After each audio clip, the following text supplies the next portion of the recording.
Please write that down. She is the first Black female brain spotting trainer in the world. She is the founder of Unbound BIPOC Woman Healing, midwife to Brain Spotting BIPOC Nation, and a fierce social justice proponent with a focus on inclusion through an intersectionality lens. Tracy Gantlin Monroy has years of experience in the mental health profession, a community partner, mental health and corporate trainer. She developed brain spotting, intersectionality, and social justice, marginalized communities, serving the culturally diverse, presented at the International Brain Spotting Conference in 2021, and host Unbound BIPOC Women Healing Retreat. She is a graduate of Richmond Graduate University with a degree in professional counseling and the Interdenominational Theological Center with a degree in divinity. And Viv in the house. She graduated from both institutions with honors and is presently pursuing a PhD in mental health with brain spotting concentration. IUGS? Interesting. She is trained in mental health. I'm going to keep going because this is deep and it just talks about all the layers and all the scaffolding we need to do to hold our people and all our communities globally. She is trained in mental health, brain spotting, in internal family systems, that's IFS, and somatic experiencing, SE. She maintains an astute interest in complex trauma, racial trauma, social justice, and mining power at the speed of safety. Tracy recognizes interactions must be an engagement of respect, mutuality, reciprocity, love, and kindness with the awareness of dignity. Thank you so much, Tracy, for giving me your time again and being my friend and just raising this awareness that we need to let the folks know trauma's real. And it does not discriminate. Thank you for the invitation to be in your space today, Uvelka. I'm absolutely excited. I'm always excited when I have an opportunity to share and to listen and to learn. Um, yeah, that's me. I'm Tracy Gantlin Monroy. I'm known on YouTube as the Resident Therapist. Um, and the resident therapist came about at my private practice in Atlanta, Georgia. And I do want to honor the lands that I sit on the Muskogee and the Cherokee Native American land. I give honor where honor is due. And there's this thing about me and the ancestors that I truly believe that our ancestors engage one to the other. And so, yeah, so it's all about respect. So thank you, Uvelka, for inviting me to be here. It is a pleasure for sure. Absolutely. I was thinking about what we were gonna do when we got here in this space today. Like, where can we start? You know, we did this as a pop in, pop up to call in, right? And a little bit, to call out a little bit, to call out the disrespect, but, to call in everything else that's good and healing for all of us. And coming into this space, this is the birth worker community. We're almost 7,000 strong in this space. We are also streaming into Birth Worker Evolution Society online, and we about a G strong up in there. And then Nice. also, yeah, we're a little tough, little rowdy crowd in there because they're really advocates in the spaces when it comes to legislative work. And it's like, what are we going to talk about? Well, plain and simple, how all of us arrived here, what life is for all of us. And that has to do with birth, birth workers, birthing persons, and the trauma that surrounds all those spaces.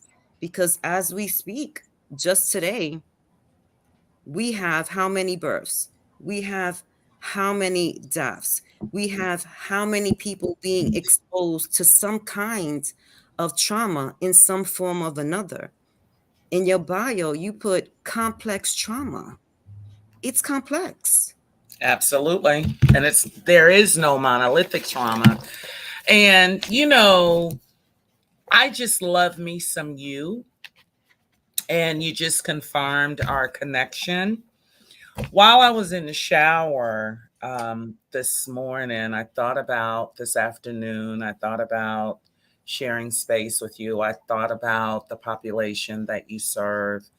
And I thought my curiosity, and you said it, my interest is, how did you get here? How did we as helping professionals arrive at our careers? Because I think in that idea of arrival and belonging, that's so rich. And as I was standing under the shower head, I was like, I'm curious because birth work, you as a full spectrum doula actually put it on the radar for me differently. Um, and with that being said, trauma does not discriminate.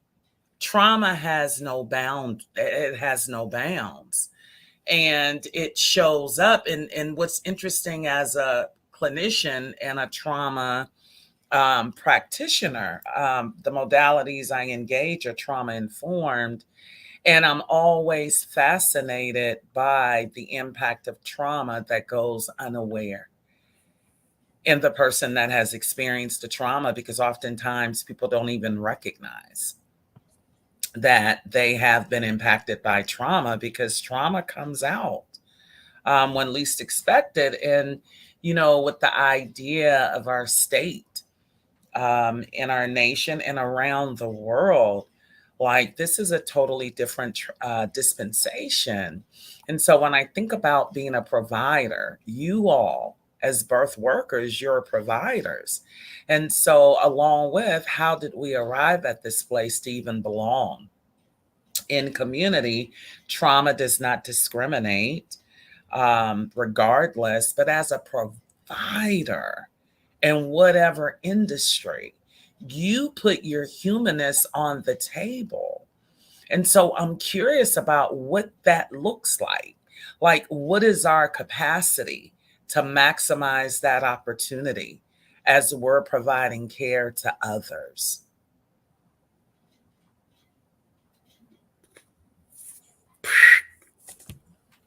That's what just happened.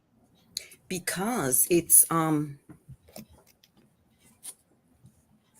a good question and it's complex. Because the pictures that you already knew, I was off into a gaze as you were speaking, Mm-hmm. letting those mental pictures flip through that this mental Rolodex I have going. And as you were asking, how did you arrive?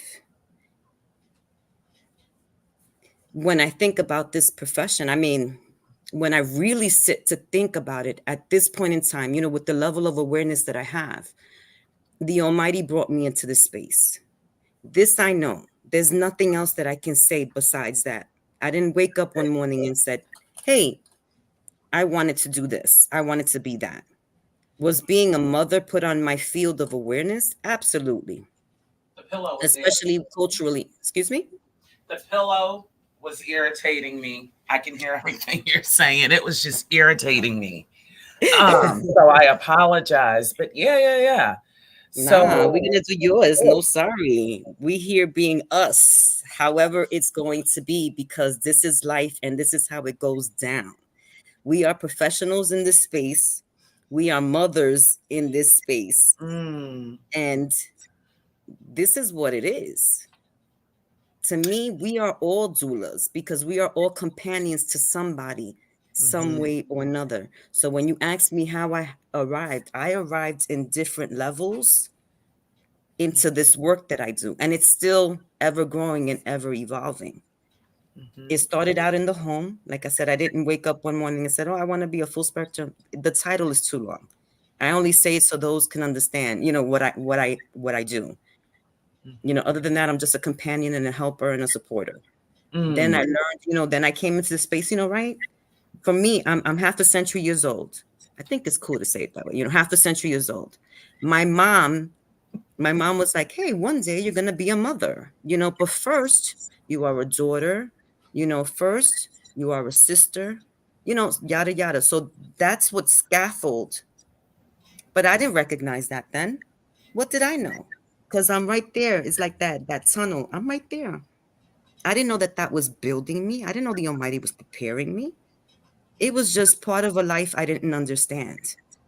But then I started seeing birth happening in my space. But in my awareness, it was not about the hospital situation, the people involved. The births that I've seen were at home, or going to the hospital, but it always felt as a child traumatic every time that happened. So these are but I didn't notice it then like I noticed it now.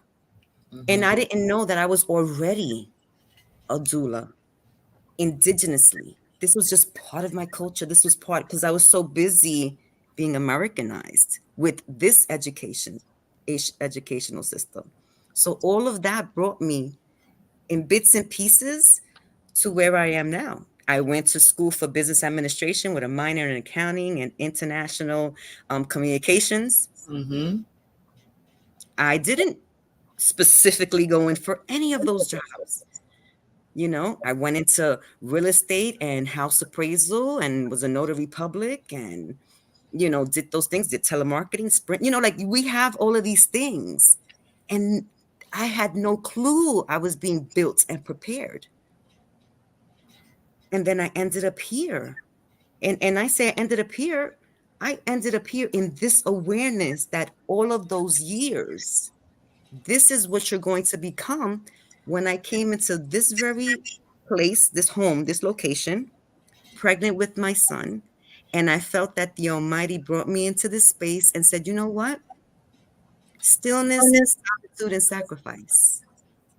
And in that space, I was able to sit down and focus and really sit and think. What am I going to do with my time? How am I going to enjoy this pregnancy? This was the healthiest one, the less traumatic one as far as relationships went.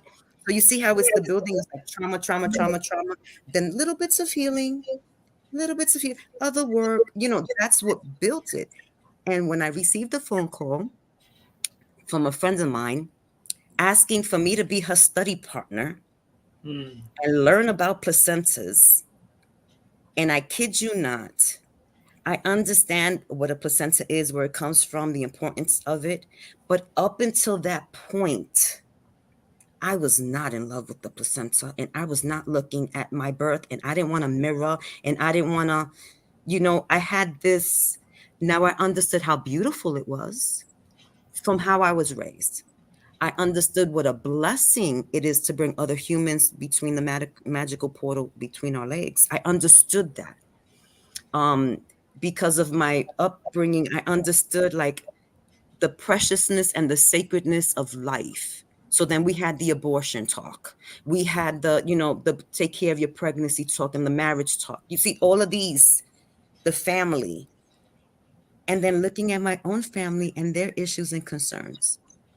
So all of that came into that phone call that she said, do you want to study with me in the placenta? And I said, yes, I do. And I became her study buddy. And as I looked into it, like you showed me this word, the neurobiological, like when I went in deeper into the placenta, I fell in love with it. And I fell in love with it even more when my grandbaby was born. When my first grandbaby was born, that's when I was really able to enjoy birth. I enjoyed it before, but not in that awareness. And it made me who I am today in this space. I realized after studying with her, go get the official certification, even though you were doing it indigenously. You need to know the rules of the land that you're playing and working in. Look at the time that we are now. After Roe v. Wade got turned over, now people are putting under the microscope, are you a certified doula? Are you a, there's many that are not. We're trying to protect that. So when you tell me, how did I arrive? I'm still arriving. Tracy, I'm still arriving. Yeah, it's never complete, not for progression and for progressive persons, because we learn and teach, study together all the time. Um, the conversation is timely, especially when you talk about birthing person or mother. I was just having a conversation closing out a session just yesterday with a client, looking at family dynamics, how we all have an appropriate role in our family system, and how oftentimes from the lifespan of development, talking about every part of our life is a stage of development. Whether we're in utero, whether we're toddler, adolescent, young adult, middle aged adult, all of that. It's almost like when babies are born, how they chart them developmentally. When we take them for checkups and they have these charts of these statistics and how they are able to match to say, your child is in this percentile, or that percentile, whether it's height, weight, cognition, dexterity, whatever it is that they're measuring. And I was sharing with the client yesterday about how being a mom is my most endearing and most important role of my life, despite being the first Black female brain spotting trainer in the world, despite people referencing me as a trauma expert, despite being a wife, despite being all things. The only thing being a mom does not supersede is being a believer, because the ethos of my life comes by way of the Creator, the Almighty, for me. And so I see every human being as a flower in the garden of God or in the garden of humanity. And so, with that being said, when I think about the role of mom, I actually love little ones. In fact, at my practice, I don't treat any kid below the age of 10 to 12, that stage of development, because um, I'm very clear about my role as a clinician. But when I deal with the little ones, I would much rather take them to the ice cream social, and I become overly invested and impacted. Especially when we talk about trauma and abuse and things of that nature, because I want to take their parents and just kind of Oh bang my head. gosh. And so I know my limitations. I think as a professional, it's important for us to know our limitations and our capacity. And I shared with my client, and it's my story, it's my experience, that I made it through a war zone, literally, growing up as a survivor of family trauma, family violence. And I said to her that I recognized in my late 40s and early 50s, I'm 54, that I just love babies. And I share with her my experience with my great niece, um, that I'm just in love with, that I go to this European bakery and buy cookies, because initially when she met me, she would have no parts of me, but she would watch me from birth. She would move her head wherever she could hear the sound of my voice. But when I would approach her, man, and I said, this kid's not going to beat me, because I'm willing to put all these 6 feet on the floor and get on her level. And so I found out she was greedy. So I would buy her the best cookies in Atlanta. And eventually we were able to come to an impasse. And now when I see her, she'll be 2 this year in July. She will grab me around the legs and just hug my legs. So she has this thing. Her favorite language is what? More. But she will blow me kisses, and she'll say, bye, and that makes my day. And so my sister is like, "You some kind of fool going at that bakery, spending all that money on those cookies. You can get her $1 pack of cookies." And she wouldn't know the difference. And I tell her, "Get out my business. Give me my business back." But what I shared, even with more specificity with my client, is I would have had more children. But what I learned as a child was, when you have a baby, they're truly your responsibility as a birthing person because you can't depend on nobody. And so I decided early on, if I were to have kids, I'm only having one because whatever happens through life circumstance, I can grab that one kid and run with that one child. And so for me, I didn't have that awareness as I was experiencing family trauma. I didn't have the insight to know that's what it was. And it skewed not only my behavior, but it impacted my experience through life because early on, I did not want to be in a position to be in relationship with anyone I didn't desire to be.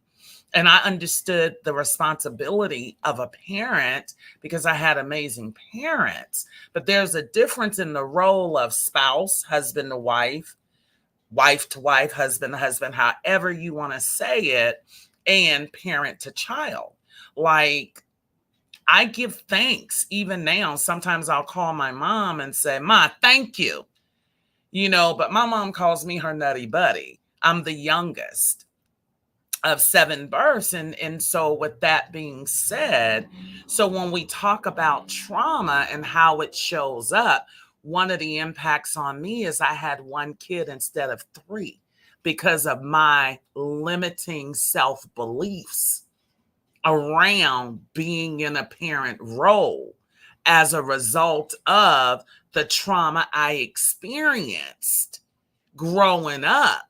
And be clear, my dad is the only man I ever seen my mom with in my entire life.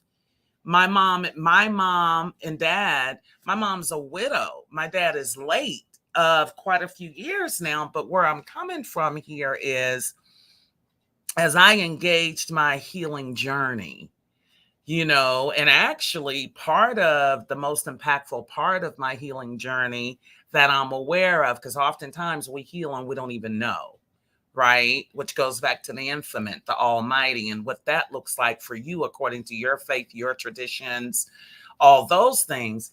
But I attended a brain spotting training and I received a healing. When I tell you we were practicing in a practicum, I was practicing with a white man from Alaska. And when I started my brain spotting journey, never imagined being a brain spotting trainer, never imagined developing, a training by the name of brain spotting, intersectionality, and social justice. Didn't even know how timely it would be in these days and times. But with all that being said, I'm practicing with my partner because in brain spotting, we didactically teach.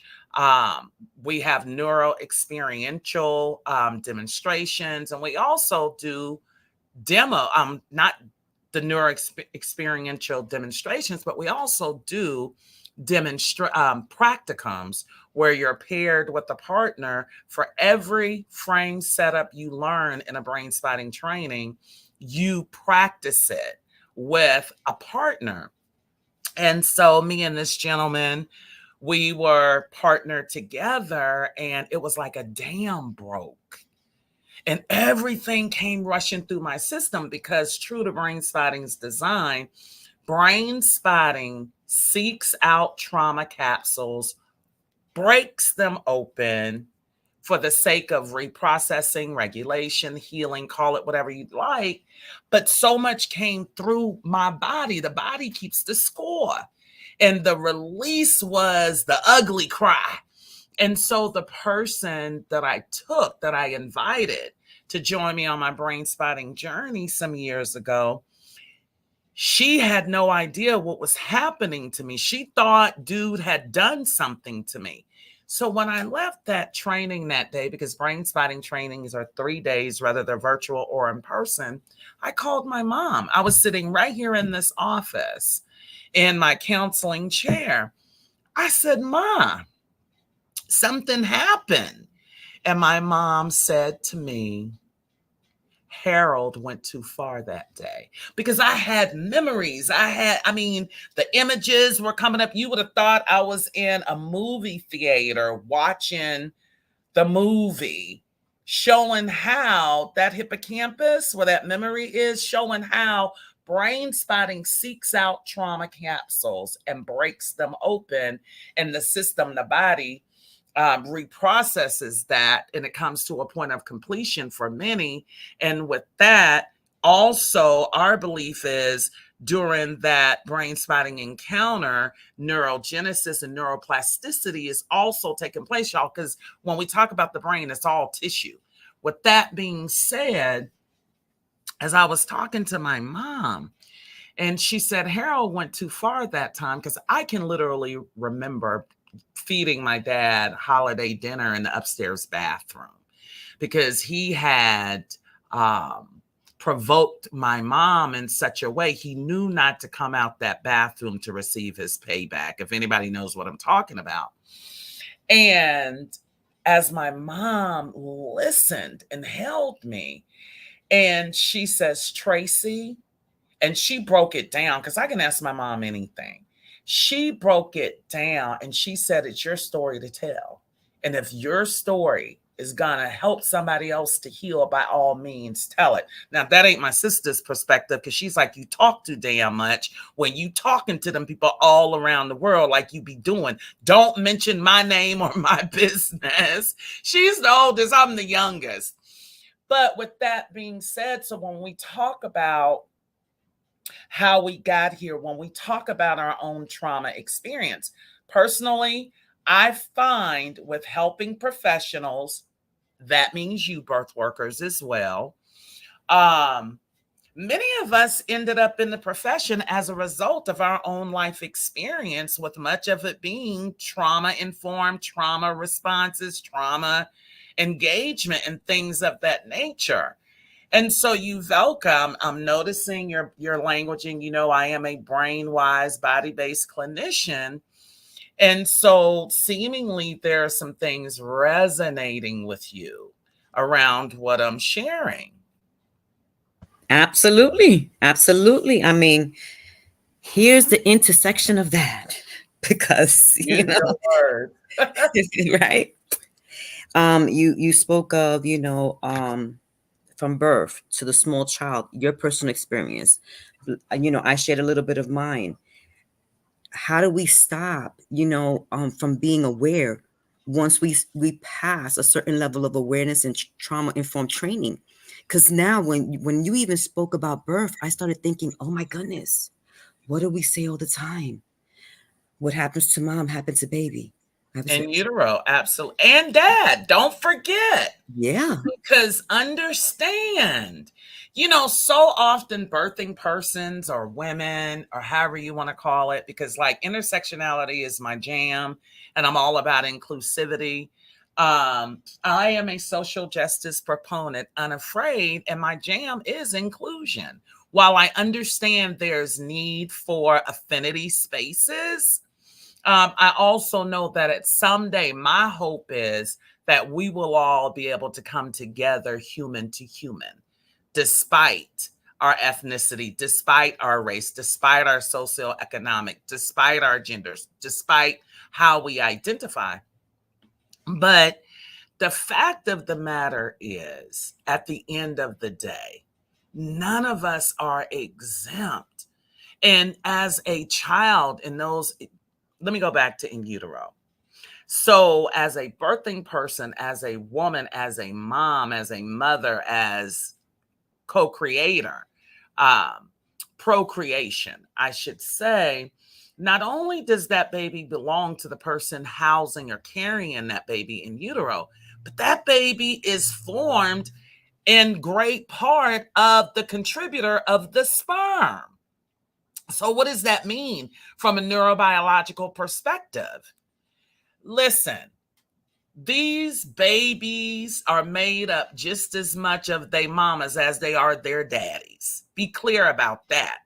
And whatever is in the system of that DMA, we take on. Think about it. Many of us are predisposed to illness, whether it's mental illness or it's illness in the body, because the bottom line is if it happens in the brain, it happens in the body. If it happens in the body, it happens in the brain. You carrying your daddy's DNA too.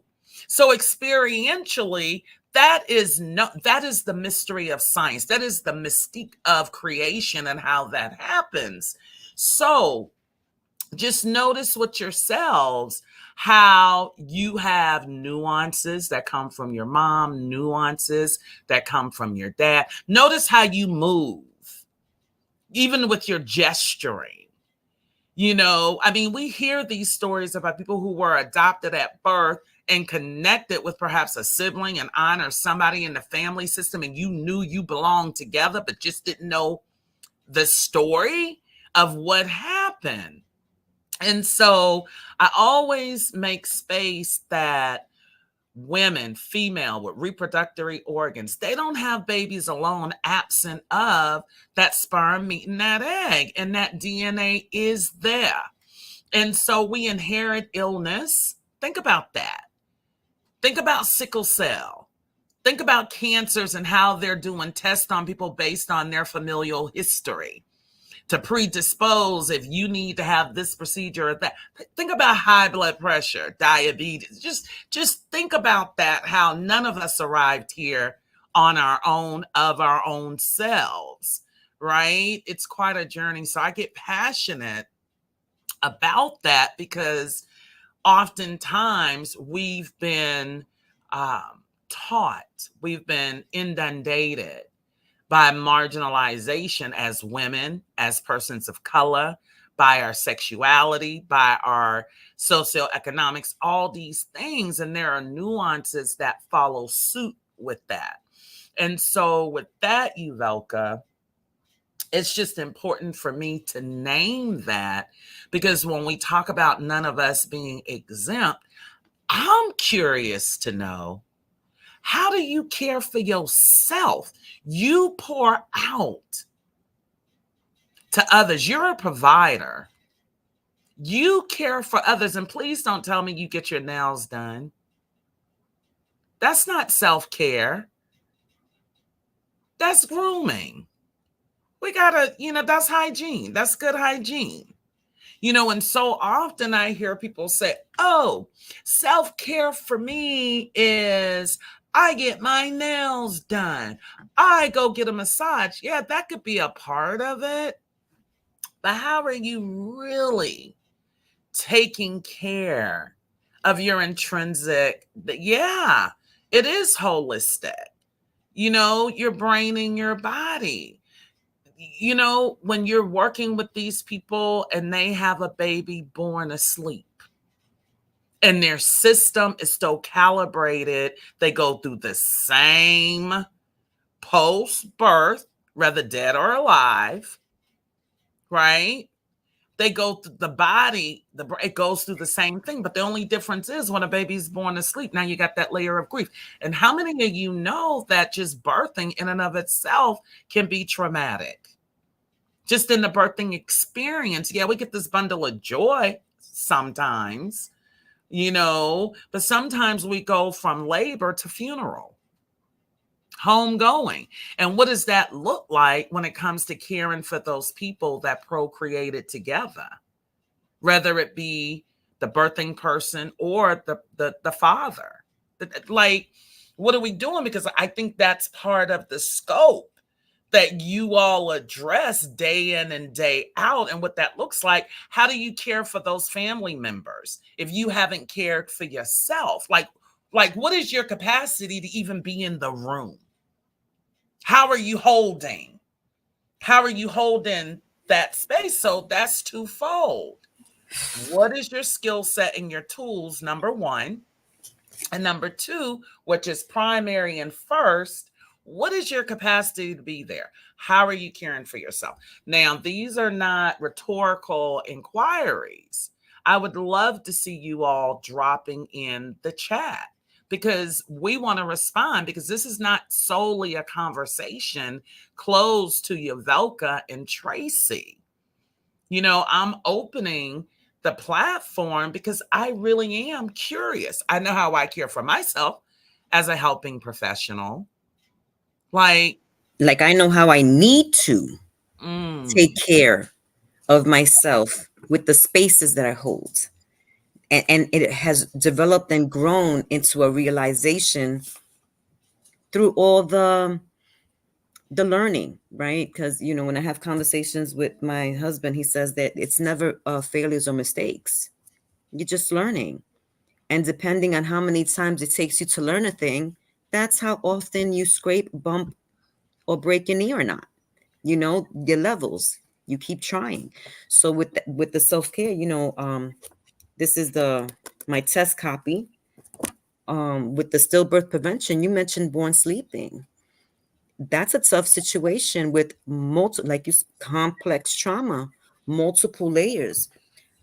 How does one that's a birth worker or not, because a lot of people do not call themselves birth workers, they don't call themselves doulas. I'm just a sister that another sister invited to come to a birth with her. I come to the birth because I hope to be a mom one day. I'm here to keep her company. Me and her talked about almost everything under the sun. And I'm excited that she invited me to be at her birth. I still think that's support, though. Absolutely support. But this is where the plot thickens. That birth goes left. How much support does that sister friend have? What's her level of education in the professional position that she was in, but that she entered in as a loved one or a friend, just to, right, be attuned, be present, be with? Because that's what midwife is. Mm-hmm. Midwife means be with woman. Mm-hmm. I don't know where all these other, protocols, and that's what it is. So then now we're talking about there's a stillbirth that's been experienced here. What's the level of education and self-care of the nurse? What's the level of education and self-care for the doctor, the mother? Is there a partner? Is there a husband, father? Who was present there? Who was going to be present there and missed it? And then when they arrived, they heard this. Now we're talking about secondary, in just that small little space. And then maybe in the room next door, we have a live birth. But this particular client now feels, or we don't know what bodily trauma she had or experiences from her ACEs to her current relationship. Was this a domestic violent mom giving birth in this space? Was she here alone?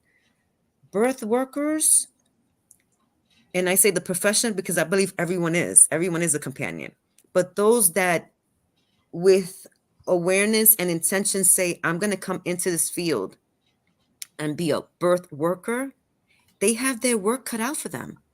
I'm a very strong advocate because there's different levels of doulas. You have a birth doula and a fertility doula, and you have a postpartum doula, and you have just a death doula. I'm a full spectrum doula, not because I asked for it, but because as I was working, I experienced these things, and I was like, oh, if I'm ever in this space again, I need to make sure that I know this. I need to make sure that when I'm holding this type of space, when I get home or if it's virtual and I get off the computer, I need a baño. I need to bathe. I need to cleanse. I need to clean these thoughts, this energy, this emotion, whatever that is, like reset myself, re-look at my face in the mirror and say, okay, so I don't bring the work home, even though I'm home, or even though I'm in the birthing space, if it's a birth at home.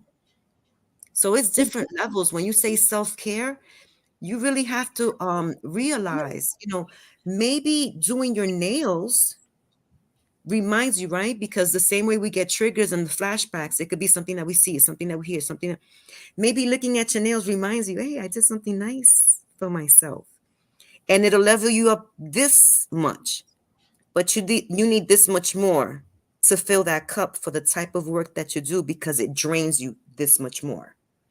I continue to see you moving your hands, gesturing different levels or places on the continuum, because it is a continuum. Um, for me, what comes up and just in noticing is the idea of release. How are we releasing what we take in? Because even what we take in isn't always noticeable by Mm-hmm. us visually, that it goes to your neocortical brain, that you can think about it. The fact of the matter is, we take in even stress. When we start talking about the allostatic load, the allostatic overload, that has to do with biological stress. And let me be clear, Black women are leading the charge for allostatic overload when it comes to biological stress. Brown women right behind Black women on our heels. Now, here's the tricky thing about the allostatic load or biological stress. The body is not designed to maintain allostatic overload. Allostatic overload over time pivots us towards poor health outcomes. It becomes a marker. Heart disease, cancers, all these things.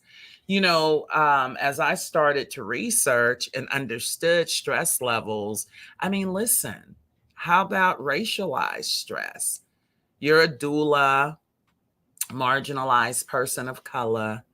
You go into dominant cultured normative spaces, white spaces. Dominant cultured normative has everything to do with how systemically we're calibrated, with privilege and oppression. And so when you go in as a person of color, sitting with or being with a family that's dominant cultured normative, or you go into the hospital or whatever medical space and you're the one with all the information, but because you're a person of color, you're dismissed as you're advocating for your clients. They can't even hear you, but you've spent more time with this client than they have. They're just there for the birthing moment, but you've been a companion throughout, or perhaps you're the midwife that you're going to bring to birth. And you got all these people challenging you about your competency and level of knowledge because of how you show up. I wonder how that shows up in your system as it pertains to competencies, and just curious around how that anxiety or feeling misunderstood, feeling unseen, how does that impact your system? Right? So I think it's important to have the conversation around the idea of respite, rejuvenation, retreat.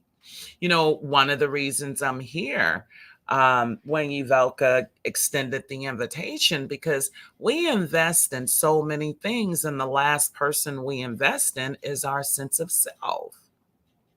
Let me say that again. We've been taught, especially as women, your field as birth workers is much like my field as a mental health clinician. We are female dominated in my direct profession. And I believe the same for doulas from the statistics I've viewed. And so with that, already patriarchy has impacted you, whether you know it or not, because of your gender and what that looks like. And so where am I going with this? How well are you? And what does self-care look like on you? Like, do you sit with your own mental health? Like, have you begun to explore and sit with and be present with your experience through life? How are you showing up? Who's replenishing you? How are you being rejuvenated? When's the last time you played?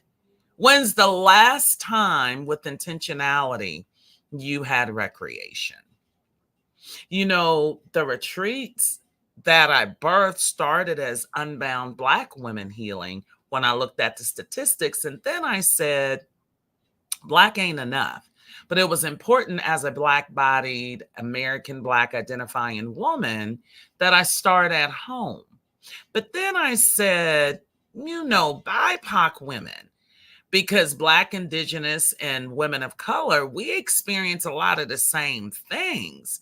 And as being the midwife to Brain Spotting's BIPOC community, we actually started out as Brain Spotting Persons of Color community. I midwife that, and so with that, I'm like, no, no, no, no, no. I did the first one for home. And this year, July 18th through the 22nd, 2024, in Cancun, Mexico, it's BIPOC women, it's women of color.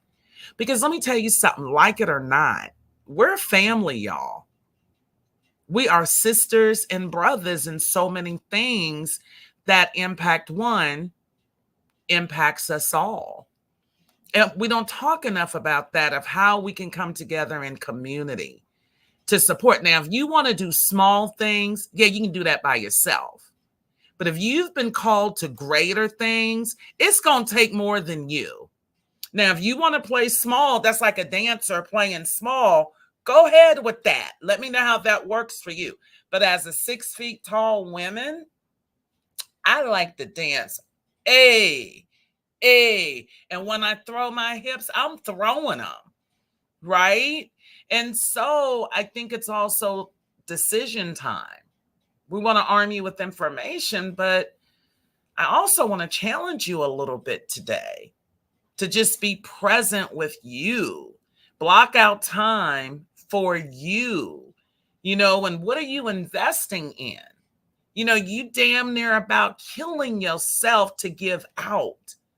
What about giving in?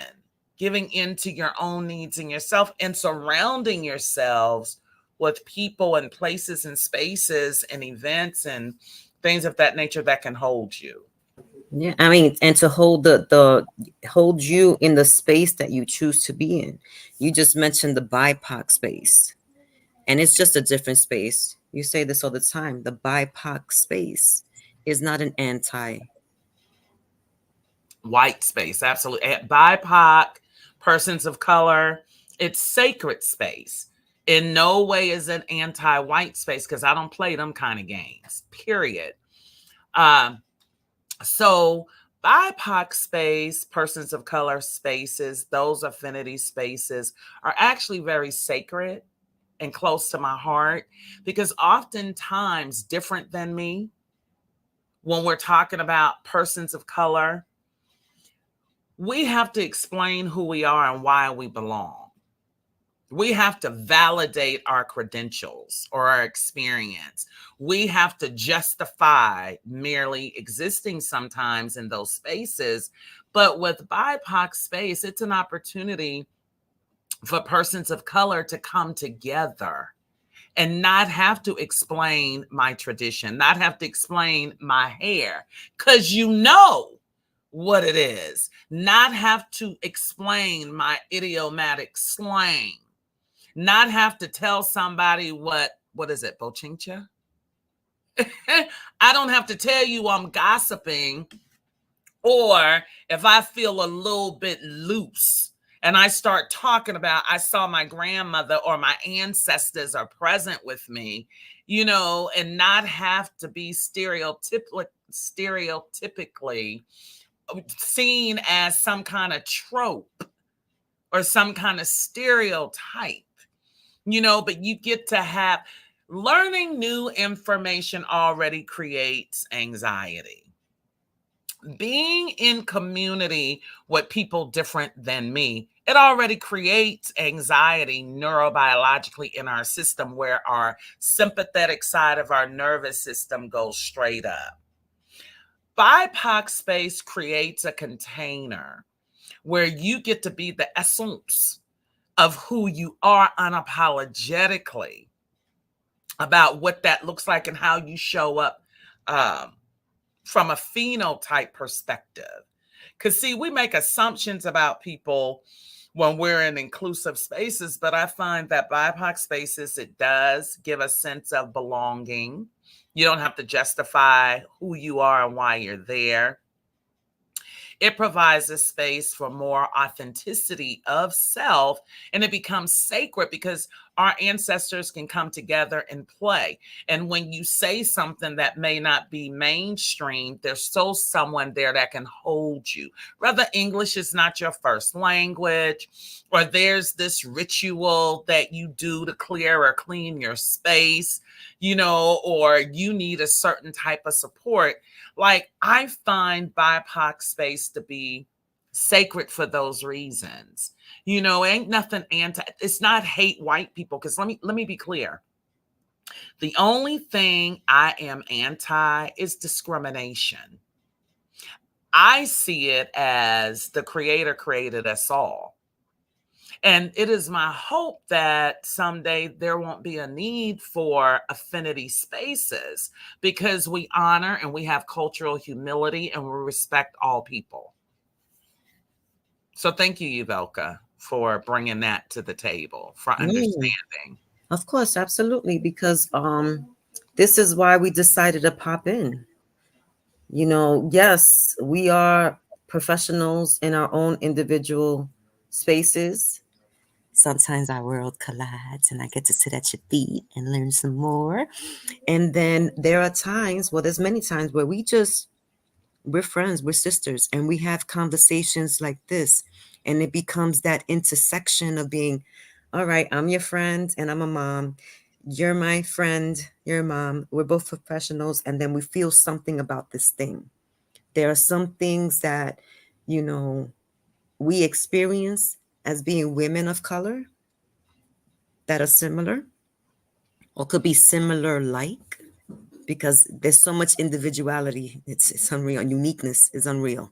Like when you really sit with your awareness and think about every cell. You talked about the neurogenesis, every cell and every nerve and every what goes on where you're paying attention or not. I mean, there's so many points that you hit on, that's what brought us here in the first place. I'm just gonna touch on it just to recap, like this first hour. We got 7 minutes, into this hour. Let's just to recap it a little bit. We spoke about, different levels of trauma, and we we didn't even carry. We cannot ever capture them all because it's like the ones and the zeros, ever changing, ever growing, and different combinations could be made at all times. But what happened to mom happened to baby. Then you jumped in and said, hey, don't forget about dad. Then we jumped a little bit with the anatomy on that because some of that cellular structure is 50% mom, 50% dad. And then we also not only talk about the quality of the egg, we talk about the quality of the sperm, whatever trauma the egg had, whatever trauma the sperm, and we just kept going, going, going. Then we went into the space of, we're women, we're mothers. Hello, single family supporter. Thank you for coming into this space. You're in a perfect spot because we're recapping the first hour. Then we went into what do we deal with in that professional space, whatever that professional space, because there's an intersection in there too. You can, speaking of the birth worker, it could be a birth in the hospital, it could be a birth at home, it could be a birth on the fly, literally, or on the side of the road.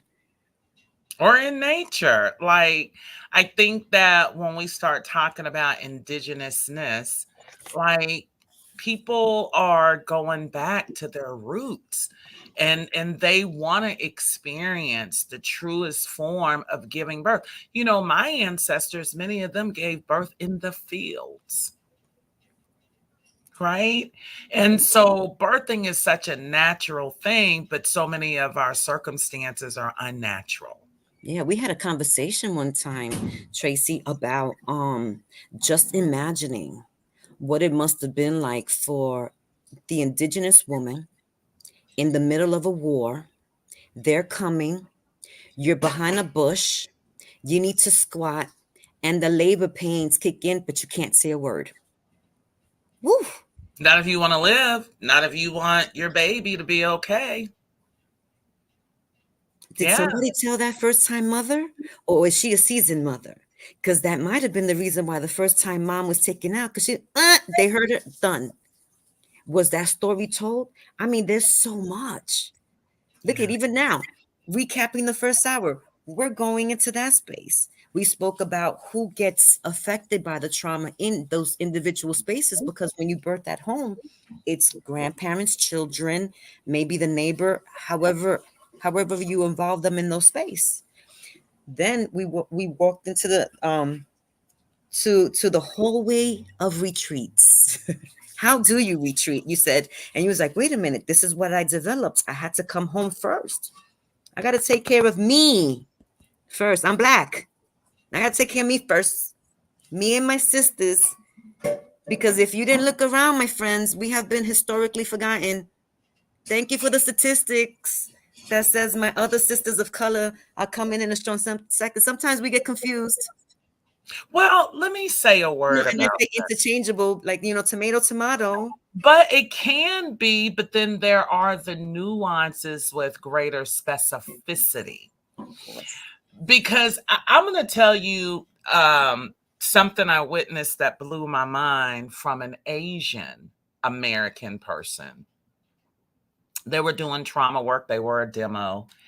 And to hear that she made up her mind to leave her traditional home to come to America is because she was working in the field and her husband hit her. And she ran home to share that with her mom. And her mom was like, what do you think? You the status quo or something? I mean, what's up with you? This is how it is here. And she decided in that moment, I can't be here. And she came to America. The thing that I know, see, because research only tell you so much. It's really relational. Because when you have intimacy with people, I can't think of anything more intimate than giving life. Like, it's such a sacred moment. Like, I respect birth workers because you all have a unique opportunity, right? You can make or break a deal. Your skill set in and of itself could determine life and death sometimes. I'm just keeping it real because as a mental health clinician, it's the same deal. When you get clients in with severe and persistent phenomenons and things of that nature, and you got psychosis going on, whether they're visual, auditorial, tactile, where they can literally feel something like those hallucinations and just the nuances of psychosis is as real to them as Uvelka and I sitting here. Like, what does that look like when you're working with a mom, a client, or the dad even? That just totally dissociates and loses space and time going through this tremendous thing of birthing. Like, what are you going to do as a doula? Tell them to breathe? Well, I'm here to tell you that ain't enough because working in our society, we are finding that anxiety and depression are two of the most common phenomenons in society. I had a baby. So I know it's hella scary. It's beautiful and scary at the same time. You got some babies and some moms that don't get off that table or out that squat alive. Be clear. Like, what are you doing? How do you even address that now? As you're addressing that, that's a part of your system now. How are you releasing that? How many of you walking around here with burnout?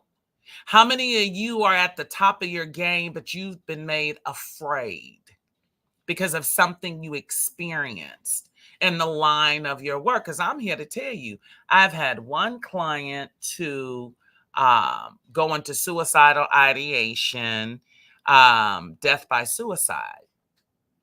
And I was so troubled because the Department of Family and Children Services were involved. She was not on my caseload at the time of it. And it sent me to the Sedona Desert. I literally, after doing the mandated report in Georgia, because she was known to me and DFACS was trying to get her back on my caseload. And I was angry. I felt like the system failed this kid, 19 years old, but I needed to see about me. So I needed to step back and I went to Arizona for a week. And went out to the Sedona Desert, and that was part of my restoration because it showed me that the Almighty still lives, because I couldn't understand. Like, how could y'all be so negligent or whatever, whatever, whatever? But I needed to see, touch, and feel, right? And I needed to rejuvenate myself to create more neural space, right? To understand that some people's healing come in death. We got people that show up with certain illnesses that are terminal. We got situations where a woman is in labor and somebody got to make a decision to save the baby or the mother, right? So we deal with real life stuff. And so if you have not taken care of yourself, what is your capacity to hold that again? Maybe I missed something. No, and you had perfect timing because now we're at the top of the second hour, so we could segue into that. But for those that came in and started just joining us now, please feel free to drop whatever questions, comments, or concerns come up for you in the chat. We are here for at least another hour, just chit chatting it away and, just talking about these important topics that comes across your mind all the time when you do the work that you do. Have you ever asked yourself sometimes, how much longer am I going to keep doing it like this? We all know that it's crazy. It's craziness to do the same thing and want something different over and over and over again. How many times have you gotten your nails done, segueing into the burnout, the self-care and this thing? How many times have you gotten your nails done and it just hasn't been enough? You know what I mean? When you're looking for that that release, that relief, that restoration, So coming into the second hour, Tracy, because the first one we could talk about trauma till the cows come home. We could talk about, all the things that we have experienced in our lives that brought us to where we are, and what this world, the community, and what our clients need. In this second hour, it's going to be about us, the person, the human, and us, the professional, because you got a lot of powerhouse stuff going on. All right. I sit at your feet so I could talk like this. Okay. You have the conversation that we all need to have on burnout and your experience, right, as the mental health professional in this space.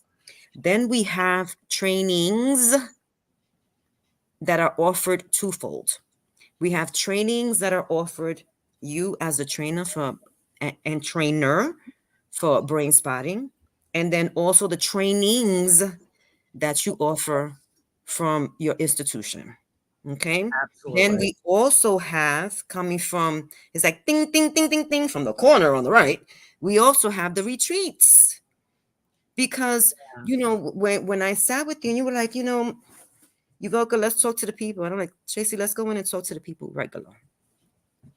When I'm in some of these spaces, Tracy, if it's not the energy that I pick up in the space that I got to hold in, it's the people. And when I come home, I need to make sure about my people so that they don't become collateral damage of whatever I'm, right? Because I didn't take Absolutely. it off. That's right. You carrying that energy, you walking in that energy, and everything that comes near that force field or that spirit or that person, it's not your intention to create harm, but oftentimes the impact is harmful. Okay, so then I noticed that.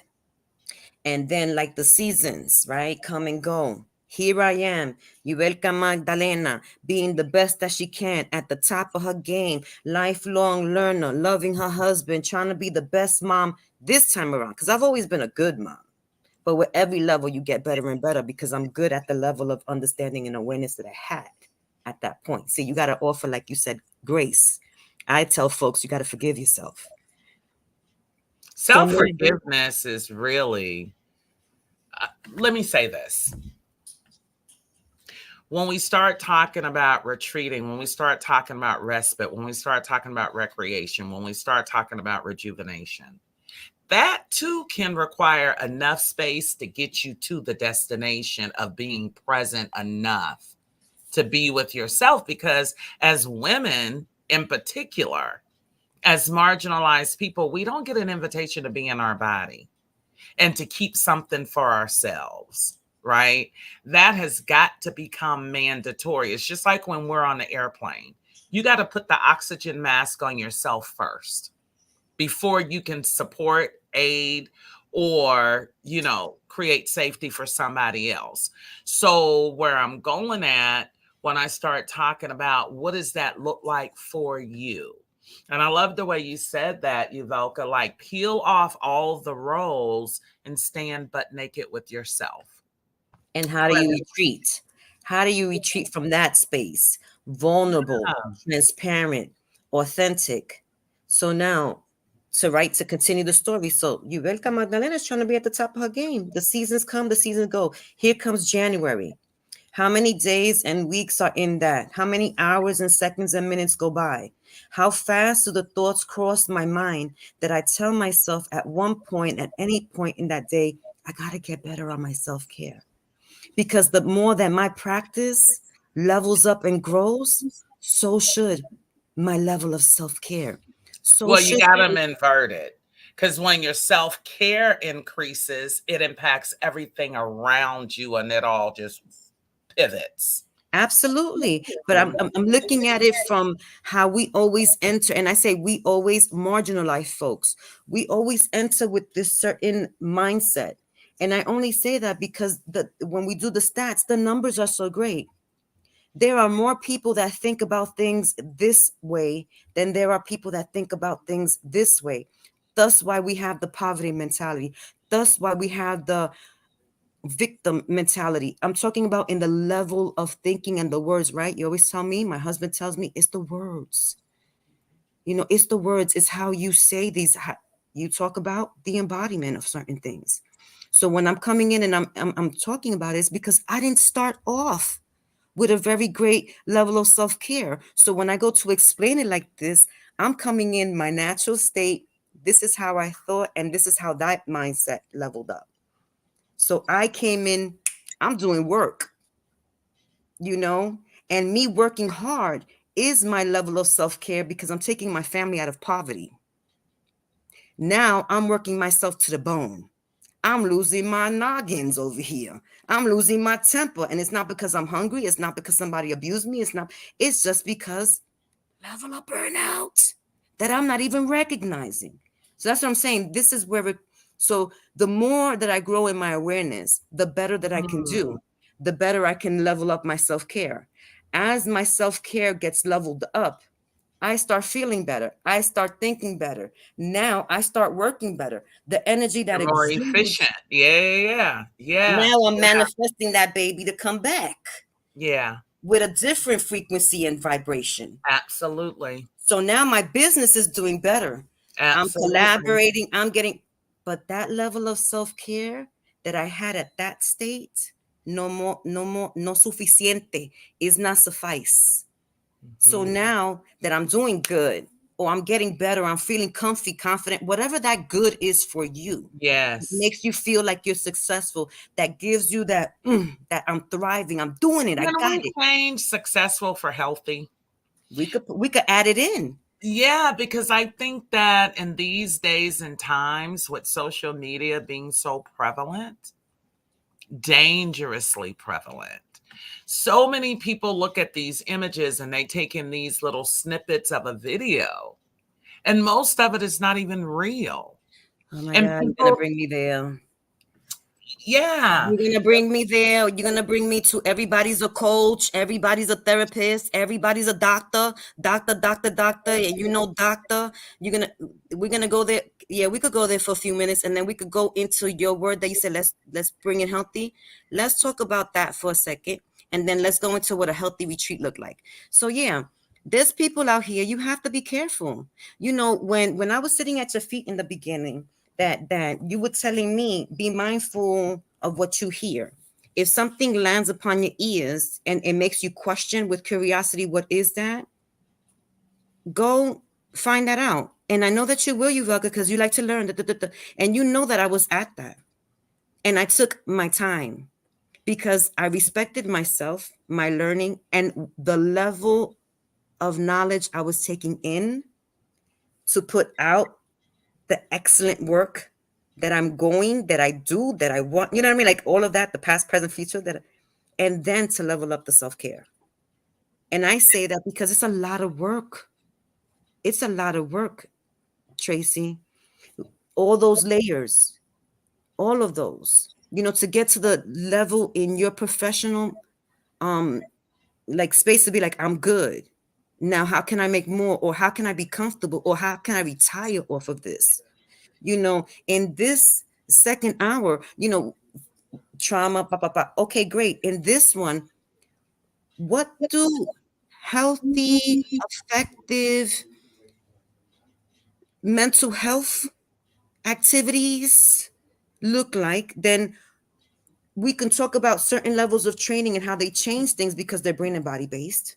Mm-hmm. And I'm not saying change things. I'm talking about change your level of awareness, Mm-hmm. because the way that you change as a professional is on you and the person, right? What's your Mm-hmm. ethics? We've had conversation of that too. Well, something I definitely want to offer for people who maybe aren't at a place to take a 5-day, 4-night retreat. There are things that you can do in your everyday life that can support the idea of self care. When I talk about sitting with yourself, I'm not just talking about just sitting still. No, reflect, do some journaling. Start off with a feeling journal, even that you can check in once, twice, 3 times a day, where you can start to register, how do I feel? You know, People talk about meditation. That's a wonderful thing, but be clear, be able to give yourself a prompt that you can work with, right? Like, what's been the most, give yourself a highlight every day where you actually close out your day with the most amazing thing that you experienced that day.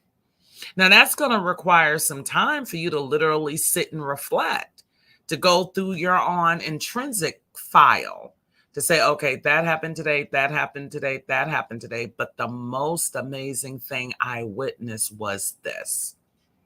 And when you come up with that knowing, allow yourself to move with it while noticing and scanning your body, right?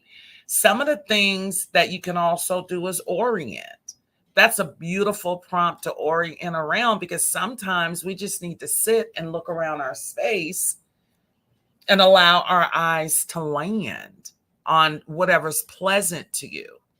And as you're holding that gaze, whether it's that plant, whether it's that picture on the wall, whatever it is, while you're holding that gaze, just allow yourself to notice 3 things about that and what you're looking at. And then take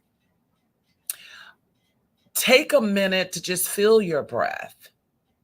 Feel yourself breathe. And think about what's wonderful about it. Right? See how I'm on the opposite end of what's wrong? Because people can tell you what's wrong, but they struggle sometimes to tell you what's good. So you're going to sit with intentionality, centering yourself around what was amazing for you that day. A huge thing is relationship. Relationship. You don't have to have 50 buddies. If you get one good buddy through life, you've done great. But how about those times and the people that you're relating to, people that you have common ground with, people that you support and who can support you? Or how about just taking a minute out to have that cup of hot tea and literally take your time to taste it and enjoy it, to literally sit down for a moment and drink from a real mug, and allowing your mind to just go simply blank, to move away all those things that's going to put you on the hopper wheel, right?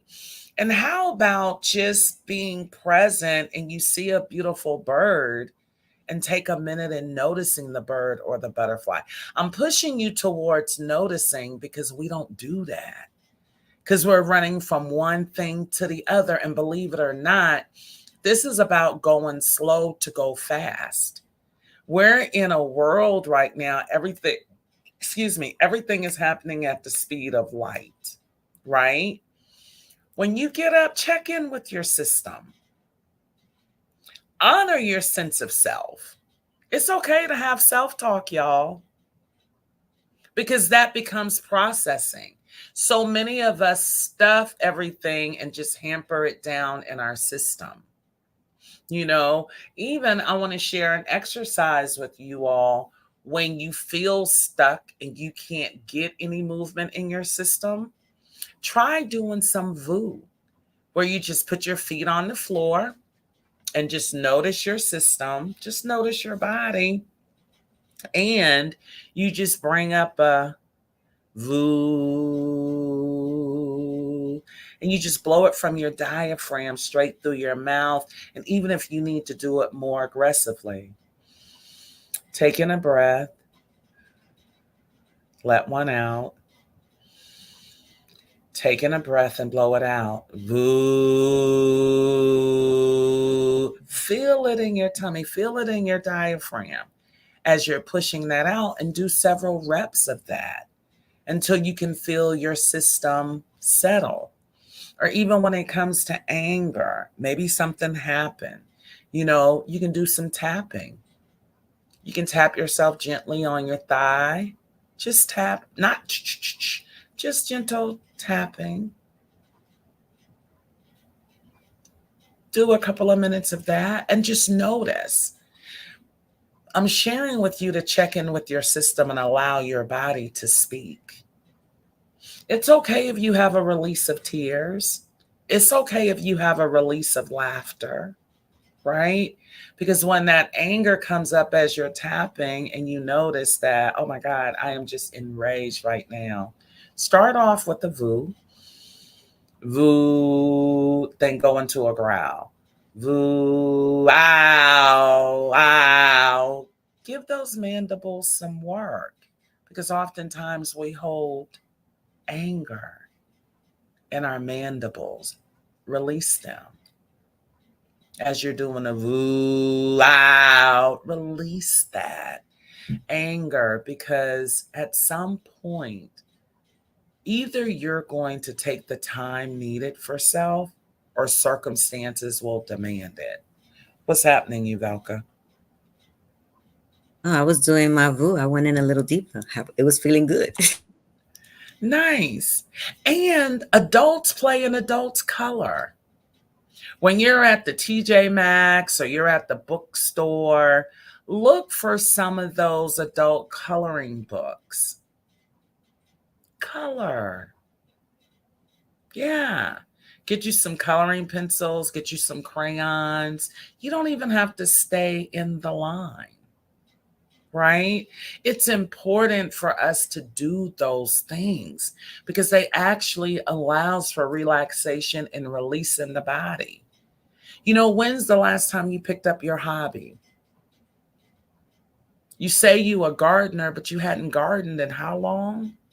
This is spring. This is the season. You know, some of you, I want to invite you to look around your space. Notice that. Have you not dusted in a while? Have you not swept or vacuumed in a minute? Believe it or not, even in doing, see, people say it's household chores. I know for me, after I went through a divorce, I used to have a cleaning woman that would come in. I literally found joy in beginning to clean my own space. It elevated my mood. I didn't see it as a chore. I saw it as taking time out for my space and making it clean and special, because a lot of us got energy trapped around us. See, when you're in unkempt areas, it promotes more spirits and negative energy, that low hanging fruit stuff, right? So being healthy ain't about money all the time. But for those who can level up and they have the income to put towards their well being, absolutely, I do it. And don't forget about walking. Don't forget about spending some time in the sun to get that vitamin D, and it also impacts depressive mood. The body requires movement.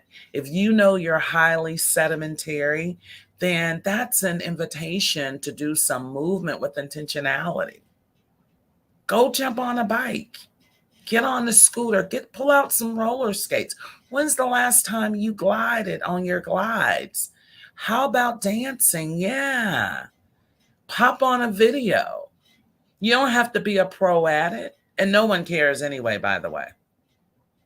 You know, those are gifts that we can give to ourselves right away. And it doesn't cost us a dime. Because I think we get caught up in the, you got to have this and that, and you got to have this amount of money. That's not true. But that's And the I'm going mindset. That's the mindset. And as you take care of yourself and like level up that awareness and then put into action those things that you need, it'll start opening up just like you shared before with me. And getting into like this level of self-care to me is almost like when we do tech work. That's like level 1. Level 1, the awareness, the one that's closest to your person, closest to this inner circle. That's level 1. Level 2 is like, okay, in this circumference of it. We're coming in, like, I just want to touch a little bit, because you do have some trainings coming up. And I was checking in because I was like, oh, she might ask me for the dates, and You like always this know more particular, about that than I do. I particularly love this training that you have, but if I mention it in this space, for this particular one, until you offer, the other level, Hmm. they need to have a training in place. So if I go mention, I say, listen, I love everybody and their mother, every place, every situation. This should start from the very young, should have intersectionality and social justice. The brain spotting intersection. I said, but if I go to share that, it's like, whoa, whoa, whoa. Can I drop the link here and you can register and share? No, you may not, because there's a prerequisite, Yeah, you you have know. to have at least brain spotting phase 1. But I'm not opposed to doing a workshop with intersectionality and social justice, because that can go anywhere. I train organizations, groups, and things of that nature about intersectionality and social justice, and that's so beyond brain spotting. And Absolutely. But you're also a brain spotting trainer. So I wanted to put all of that on the table. And did you hear that, folks? She says she's not opposed to doing a workshop. So if you're really interested in Mhm. bringing Tracy up and doing a workshop, can you please drop that in the chat? Can you put workshop in the chat? Can you Yeah. put hashtag replay workshop in the chat when you watch this video, when you're at home chilling and thinking about this and saying, hey, what she's talking about is some good stuff. I enjoy their conversation. Yeah, I would like Tracy to come on board and do a workshop. Mhm. We, And I do offer workshops, 2-hour workshops for the most part, and I market them on my platforms and on Eventbrite. But what I'm learning through the workshops for women is that they want more and more. So I am. but they're not enough. They're not enough. See how we're scaffolding here? We're leveling it up. Okay, we got the personal self-care level 1. Mhm. We got the level 2. We're checking out trainings. We're looking to see what do I need for these trainings. Okay, now I'm doing a little bit better. My self-care, my little pocketbook is doing a little bit better. Now I need something else. Because Mhm. I'm segueing this to the retreat, because not all retreats are not equal. There are people talking about come to a retreat and you ending up in the corner of a diner and just having a little talk This and is having to true. spend the night. Last year at the retreat, there were half clinicians there and half business women. And they all said, your price is too cheap. And I said to them, I want my offerings to be affordable by anyone who cares to attend. So there is programming for my Unbound retreat. It is in Cancun, Mexico, July the 18th through the 22nd. Riviera Maya area. We do make a trip to Tulum. We do have adjacent activities excuse me, there's programming that supports the healing experience. You can go to my website, www.gracecommunitycounseling.com. You can follow me on social media on Instagram, Monroy LPC, Monroy LPC, like licensed professional counselor. And here's the reality. I've been doing workshops on generational healing, soul care, and things of that nature because so much of what we're impacted by individually has everything to do with generational healing, intergenerational healing, and things of that nature. Now, brain spotting isn't all I'm about. As Uvelka said, opening, I'm also trained in somatic experiencing, known as SE and IFS, which is internal family systems, working with parts or ego states. Here's the deal with me. I know that what I offer is so far beyond what anyone's pocket looks like, because I would much rather you have the skill or the tools or the experience than allowing your finances to hold you back. Yes, I do have to live, but the reality is I offer payment plans. The retreat rate this year is $888. And that's what all your excursions, adjacent trips, and all the offerings, whether it's the water purification ceremony or if it's the venture we take on the first day, the receptions, things of that nature. And we're staying at the Hard Rock Resort in Riviera Maya, which is all inclusive. We have a travel coordinator that once you sign up for the retreat, then Monica will reach out to you for your lodging. The lodging, and you're responsible for your own lodging and your own flight to Mexico. But the thing is, we'll pair you two to a room, right? And we haven't had an issue with it. Some can even, if you have two buddies you want to bring along, or your sister, your mom, your aunt, whoever, it's a women of color retreat. And the rate is slightly less for people in a 3-room versus people in a 2-room. You can also do a single occupancy room. It's your choice, right?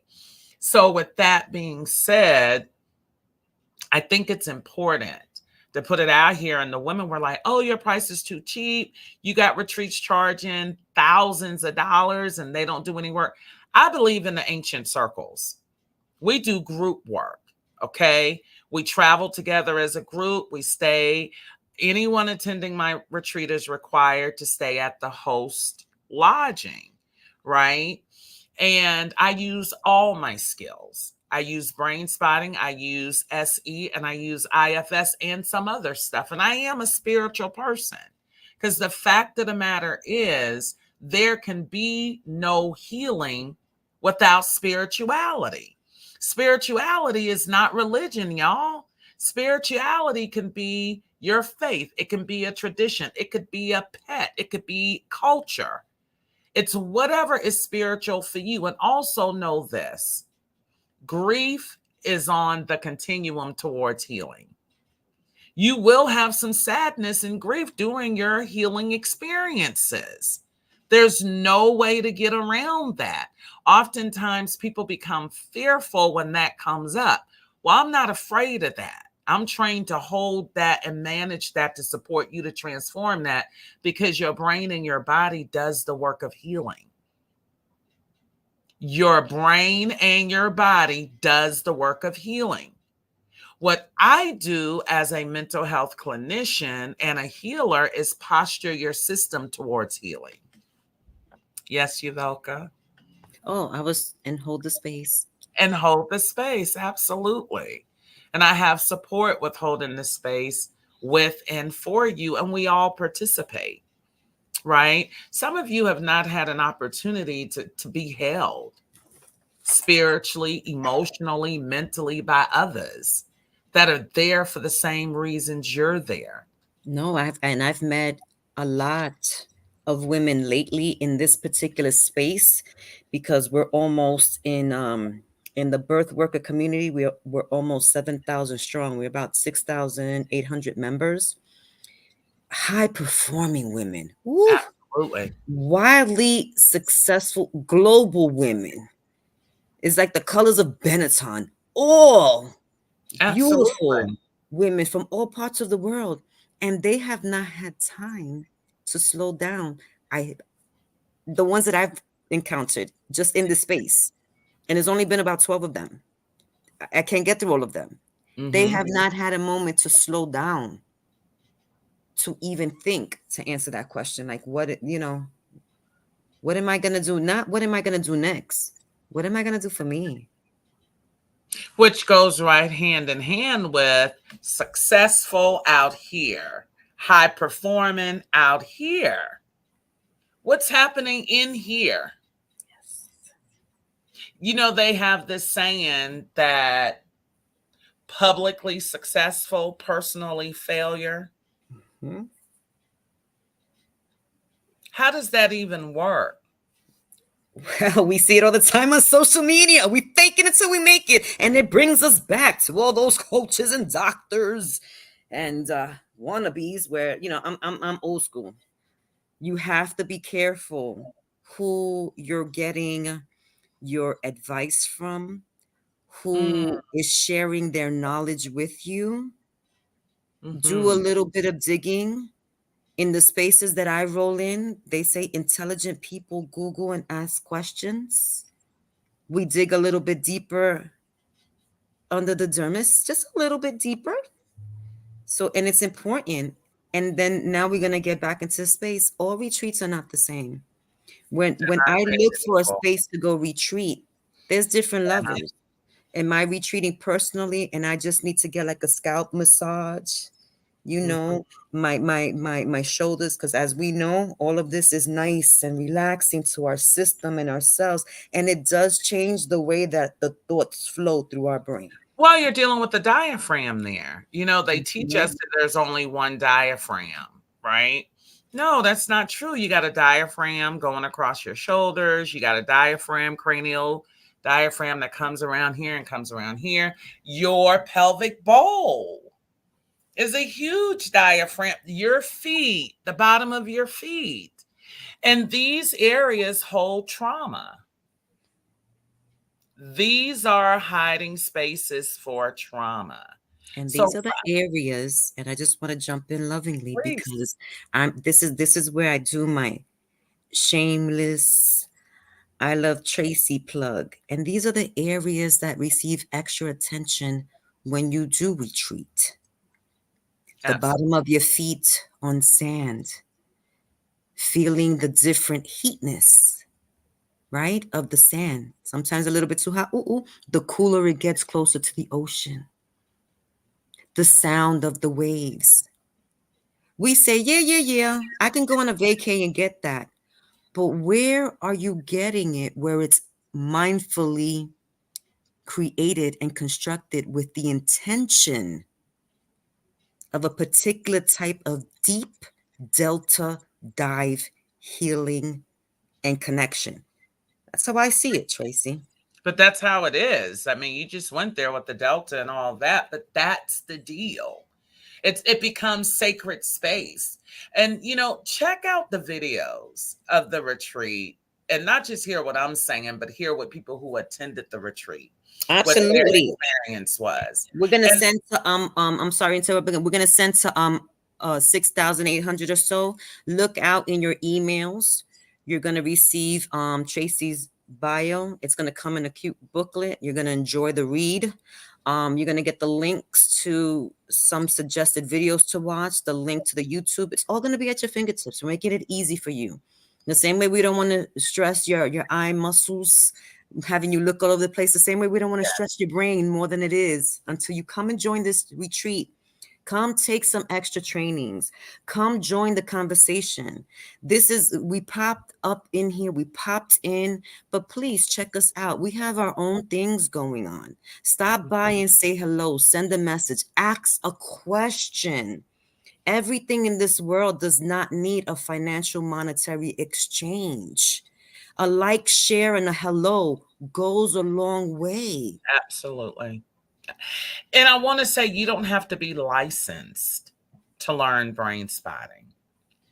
We train brain spotting all over the world, internationally. Uvelka was with me when I did an introduction in Nigeria, 2022 or 2023, 2022. Yeah. Yeah. Um, yeah. And for anyone that's out here, please feel free if you have any comments or questions. I would love to open up the floor, that we're here to take any inquiry that you may have. Is that okay, Absolutely. Belka? Absolutely. And what I can see, we do have some members on board. If you feel comfortable, you can drop your comments in the chat. It's not a problem. You can even do the replay. You can message an admin. We know that most of our members, because of the time zones, they'll hop in and Absolutely. out. That's why I tell everyone when we come into this space, hashtag replay, because everything gets answered, everything gets seen, and we just upped it up a level up in here. We're making it more personal. We're bringing in the videos, we're bringing in the conversation, and we're also sending out via emails all the contact information just to build up that networking. Women do business differently. Women need to connect differently, and women heal differently. And this is the space for it.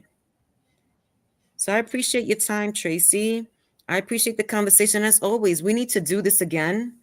Um, and I say this lovingly and gingerly, like this is a conversation that is an everyday, all day conversation. There Mm, isn't a second or a minute of the day that trauma doesn't touch us, that a thought doesn't. How many thoughts cross your mind in a minute? You know? what I would like to become common, fair, and regular conversations is a focus on your sense of self.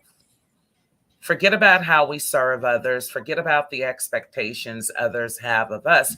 What needs to happen in your schedule where you can create time and space for your sense of self and to be mindfully present with yourself? What does that look like? Like, what support do you need to accomplish that? Right? What kind of groups, savvy being, you're more than welcome. Um, you're more than welcome. What is it that you need to feel supported, to be able to accomplish some of the things we're talking about? Uvelka, do you have anyone who's here, that we can drop a link and maybe they can come up? You know, Well, we've just been having a lot of people pass by and just I drop saying a welcome, a hello, a yeah. thank you, a have a nice day, a thank you. We got emojis. They'll definitely come up because they usually come up on the replay. We have to go back in and check comments.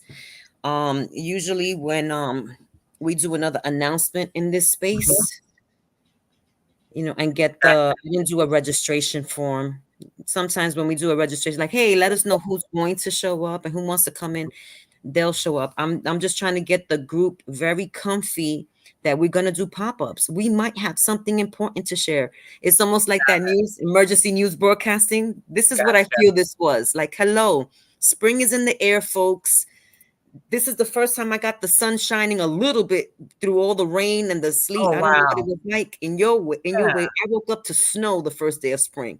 See, I'm in the Okay. South. I'm in Atlanta. So Okay. So I'm I'm like, hey, this is timely. Like, check your trauma, check your triggers, look for your glimmers. This is about the time that people start getting ready to do summer vacation. Check your pocketbook. oh, Just yeah. saying. And don't be afraid to put something aside for yourself. Do not have that shame or guilt attached to you wanting to increase your sense of self in a healthy way, because that is very important, because we've been taught that we come last. It's just not true. Yeah. Experience putting you first and see what that feels like in your system, right? Vision boarding. Some of you have ideas and things that you want to give birth to. Check out some vision boarding, because that goes back to manifestation. And that becomes self care, that you've set time aside to do something that you're interested in, right? How about that old friend that you really enjoy their company, and life has become so busy that you haven't even checked in with them for some time? And then this season, is interesting that it may sound, coming into spring, this time of year is momentous for many of you all around grief and loss. Notice that. If you're noticing that your mood is dropping and almost depressive, even though the sun is peeking around the corner, notice that. You can transform that, right? Don't allow that to be a deterrent. A deterrent. That's just a part of the process, and pace yourselves. Yeah. None of us can do it all at one time. Healing is even relational. Feeling understood, feeling seen, feeling heard. Because some of you are called to give birth to some amazing things, but you can't find the neural space in your system. Women who attended the retreat last year have had transformative lives. We had a sister that went home and just kept dropping weight, and it blew her mind because she had released so much. Her system was calibrated for that. We had people sharing reports that things that they struggled with had been transformed for them.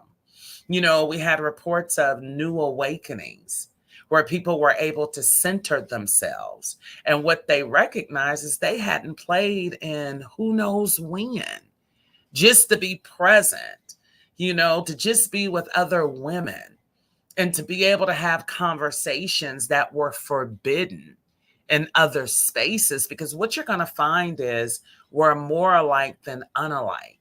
And sometimes we just need that curated space designed for us to be able to tap into the authenticity of ourselves, which becomes embodiment in and of itself. And look, I trust you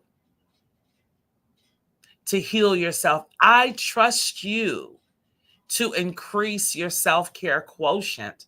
I trust you to use the awareness and some of the insight. Because some of you sitting here realize that, listen, maybe I need to reach out to a therapist or a clinician or what have you and do some work, because the way I'm moving is becoming more of a barrier than a foundation. Because when we don't impact change for ourselves, you all, we become a perpetuation of what's already been happening. Change in and of itself is transformative. How many of y'all been bleeding on your clients that everything your clients say agitates you or irritates you, or they done got on my nerves, or I don't want to deal with them, they do too much? Check yourself, because what is your capacity to hold what our clients are bringing to us, and what does that look like? Or how many of you attracting all the things to your life that you don't want? Ask yourself, am I attracting the things that I desire, or am I attracting more of the things I don't want? Or I've been doing this for 20 years, ain't nothing happening. I've been doing this for 10 years, I've done everything right. Have you? Have you shown up postured to receive? Or have you become repellent for that in which you desire? Do you have incomplete grief in your system? Do you have anxiety that started out from in utero or developmental place? How was your birth experience? How was your birthing person's experience with you? What was surrounding that? Did you bring joy upon your birth? Or, I wonder who my dad is. Why did my mom give me away? Have you moved the needle on any of that? Have you moved the needle that perhaps the person who was carrying you was violated? Or perhaps you came out of violation. Perhaps is your uncle your dad?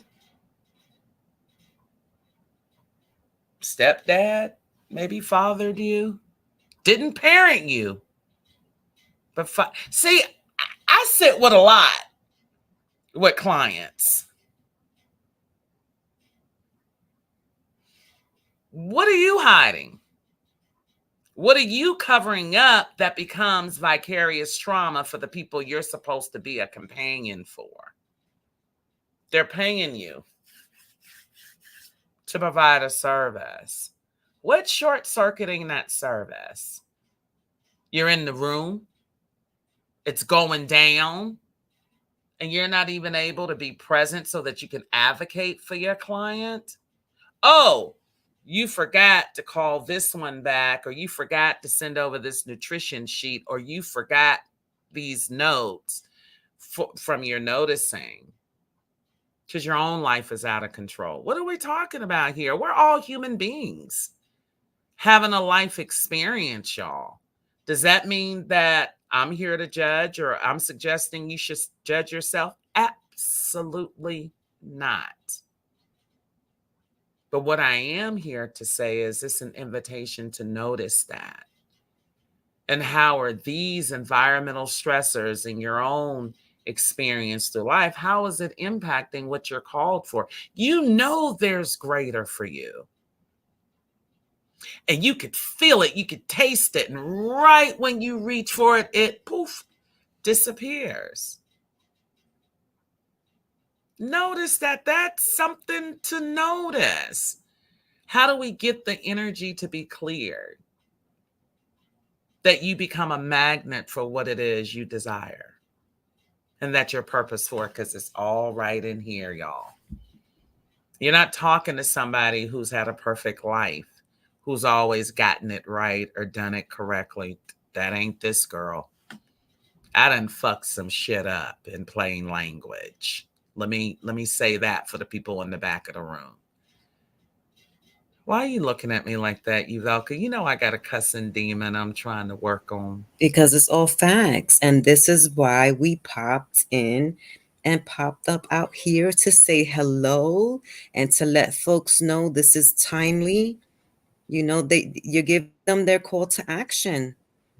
I was giving you, I know once you get into this space, this is spirit moving you to offer healing to the world in this global space. With that, I'm letting you rock. If you have any more to say, my thing would be like, hey, folks, you have your call to action. Thank you for being in the space with us. I see you folks that jumped in. I know that it's a little bit last minute. You didn't miss anything. You can watch the video on replay, #replay, and just answer the questions, drop your comments, let us know what's up with you. Right in the chat. I will forward them on to Tracy if you want to speak to her personally. It's not a problem. You also know that you can find her at gracecommunitycounseling.com. Absolutely. And what's the gist? Do your work. Listen, I still do my work. I'm Put sitting yourself here. first. Listen, I'm here 80 pounds less from 2020 or 2021, whenever it was. It wasn't that long ago. But through my healing journey, for me, my unhealthiness showed up by way of weight. Yeah. And so I'm not coming here from a place of theory. There Mm-mm. ain't a piece of dirt I won't step on. I'm standing here out of experience. So I ain't Becky and them telling you something I done read. No, I'm talking about real life stuff. And it's real. I'm a mom of a young adult. For any of y'all who went through that transition from adolescence into adulthood, that's a whole different book on parenting right there. Whole other Adulting. intersection. Oh Get my your God. Yeah. And so, with that being said, my hope is if nothing else transcended for you, I'm a human being that just happens to have the credentials in the area that I'm called. This is not my work, y'all. This is my call. I don't take it lightly because you're too important. My supporting you gives me hope that every person you will meet and see, personally, professionally, and otherwise, would receive the benefit of your contribution. That's really my deal. And I'm not taking my gifts and talents to the grave with me. Be clear about that. I would rather share the tools, share the skill, and beyond all of that, share the time with you because I am, because you are. I got time. There's not ever an opportunity, but what you going to, Uvalka, share with them how you met me. share with them how I met you after I got beamed up by Scotty into the brain spotting conference in Denver, Colorado, and then went into a BIPOC group and dropped the question. If you had 45 minutes to talk about anything without being prepared, would you be able to do that in my space? And then you responded, yes. And then we connected and have a conversation. First, it was over the phone. And then we met virtually. And then when I met you virtually, that we had finally our Zoom meeting and we spoke, I started telling you what I was doing, what I was building, and what was the financial exchange in order to have you part of this project, support this project, help me elevate the community that I was in, because at that point I was um I'm still am the ambassador of Count the Kicks, and we were fighting, these bills, and babies were dying, and it's 23,000 a year, and I was in my unhealed, brain spotted space. And I received my healing, my deeper healing with you in a session Yeah, Uvalka's a in trip public, too. In live on public. Facebook, in the other group, Birth Worker Evolution Society Online. Mhm. It was so nice for me because I've been with Uvalka now going on 2 years? Almost 3. And we were just together in Long Island, New York. And it was a pretty amazing time. You would think Uvalka is a giant with her little self. She tickles me, but I enjoyed every moment of it. And I got to meet her wonderful family in person. And so, yeah, Paulie don't kick it with me as much as he's getting older and exploring his own way and interest. But with that, relationships are sincere for me. Like, even when I go out to eat, you can't serve me until I know your name. It's called respect. I think for so often we've been running around here chasing the bag. And I guess the inquiry for me is, at what cost? This moment is all we'll have, you all. This moment is all that we have. And so, how we maximize that and what that looks like for us. Like, the thing that lingers with me isn't about my banking account, it's about my experience. I want to push you all more towards experiencing, noticing the spaces you're in, noticing the people you encounter, And what is that like in your system? Because I want you to world works relationally. Real talk. I mean, just look around you with what's happening in these days and times. This is a different world, and the last thing you want to do is be caught out there unsupported. Any one of us can have it today and gone tomorrow. Any one of us can suffer loss, and any one of us can experience abundance. And so the gift I leave with you today, and I hope you carry it with you and I hope you receive it. The gift I leave with you today is the retrieval of thine own self and abundant love. I trust you.